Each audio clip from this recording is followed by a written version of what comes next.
नमस्कार दोस्तों, अगर आप ईपीएफ एम्प्लॉइज प्रोविडेंट फंड खाते के सदस्य हैं तो आपके लिए एक बड़ी खुशखबरी आई है।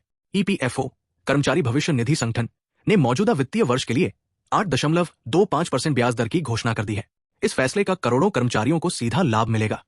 आज के इस वीडियो में हम आपको इस ब्याज दर से जुड़ी सारी महत्वपूर्ण जानकारी देंगे। साथ ही ये भी जानेंगे कि यह फैसला आपके ईपीएफ बैलेंस को कैसे प्रभावित करेगा और आपको इससे क्या लाभ मिलेगा। 1. ईपीएफओ के इस फैसले का मतलब क्या है? ईपीएफओ हर साल अपने सदस्यों को उनके भविष्य निधि खातों पर ब्याज देता है।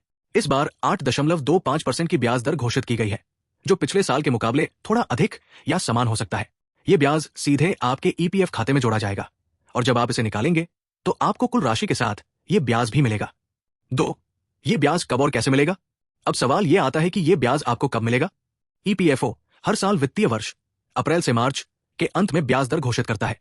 यह ब्याज ईपीएफ खाता धारकों के बैलेंस पर सालाना आधार पर जोड़ा जाता है। हालांकि इसका क्रेडिटिंग प्रोसेस कुछ समय ले सकता है, इसलिए यह आमतौर पर अक्टूबर से दिसंबर के बीच ईपीएफ पासबुक में अपडेट होता है। 3. ब्याज दर कम ज्यादा क्यों होती है? हर साल ईपीएफओ द्वारा ब्याज दर निर्धारित करने की प्रक्रिया जटिल होती है। यह कई फैक्टर्स पर निर्भर करती है। सरकार की आर्थिक नीतियां, ईपीएफओ का कुल फंड और उसकी कमाई, बाजार में उपलब्ध सरकारी बॉन्ड्स और अन्य निवेशों पर मिलने वाला रिटर्न। इस साल 8.25% ब्याज दर का ऐलान इस बात का संकेत है कि ईपीएफओ के पास अच्छा रिटर्न आ रहा है और वे अपने सदस्यों को अधिकतम लाभ देने की कोशिश कर रहे हैं। 4. ईपीएफ पर ब्याज कैसे जोड़ा जाता है? ईपीएफ का ब्याज कंपाउंडिंग इंटरेस्ट के आधार पर दिया जाता है, यानी जो ब्याज आपको पहले साल मिलता है, अगले साल वह भी मूलधन में जुड़ जाता है और उस पर फिर ब्याज मिलता है। ये एक बड़ी राशि बनाने में मदद करता है। एक उदाहरण से समझें, अगर आपके ईपीएफ खाते में 5 लाख रुपए जमा है और इस पर 8.25% ब्याज दिया जाता है तो आपको सालाना लगभग 41,250 रुपए का ब्याज मिलेगा। अगर आपका बैलेंस बढ़ता जाता है तो आपको मिलने वाला ब्याज भी बढ़ता रहेगा। 5. इस फैसले से कर्मचारियों को क्या फायदा होगा? लॉन्ग टर्म सेविंग्स बढ़ेगी। ईपीएफ एक ऐसा निवेश है जो आपको सुरक्षित और स्थिर रिटर्न देता है। रिटायरमेंट प्लानिंग मजबूत होगी। अधिक ब्याज दर का मतलब यह है कि आपका फंड तेजी से बढ़ेगा और रिटायरमेंट के समय आपको अधिक रकम मिलेगी। कम जोखिम, अधिक लाभ। ईपीएफ पर मिलने वाला ब्याज गारंटीड होता है और इसमें कोई जोखिम नहीं होता। 6. ईपीएफओ ब्याज दर की तुलना पिछले वर्षों से करें। अगर हम पिछले वर्षों की ब्याज दरों को देखें तो ये 8% से 8.65% के बीच रही है। वित्तीय वर्ष ब्याज दर परसेंट 2017 से 18 8.55%, 2018 से 19 8.65%, 2019 से 20 8.50%, 2020 से 21 8.50%, 2021 से 22 8.10%, 2022 से 23 8.15%, 2023 से 24 8.25%।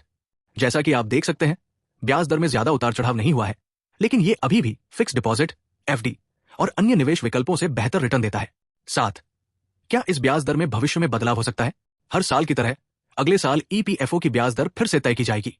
अगर ईपीएफओ को अधिक मुनाफा होता है तो यह दर और बढ़ सकती है, लेकिन अगर आर्थिक स्थिति कमजोर होती है तो इसमें गिरावट भी हो सकती है। 8. ईपीएफओ ब्याज कैसे चेक करें? अगर आप देखना चाहते हैं कि आपके खाते में कितना ब्याज जुड़ा है तो इसके लिए आप ईपीएफओ की आधिकारिक वेबसाइट या उमंग ऐप का इस्तेमाल कर सकते हैं। ब्याज चेक करने के लिए ये स्टेप्स फॉलो करें। ईपीएफओ की आधिकारिक वेबसाइट पर जाएं, https://www.fnda.gov.in। लॉगिन करें, यूएन और पासवर्ड डालकर पासबुक ऑप्शन पर क्लिक करें। यहां आपको ब्याज जुड़ने के बाद नया बैलेंस दिखेगा। 9. यह ब्याज किसे मिलेगा?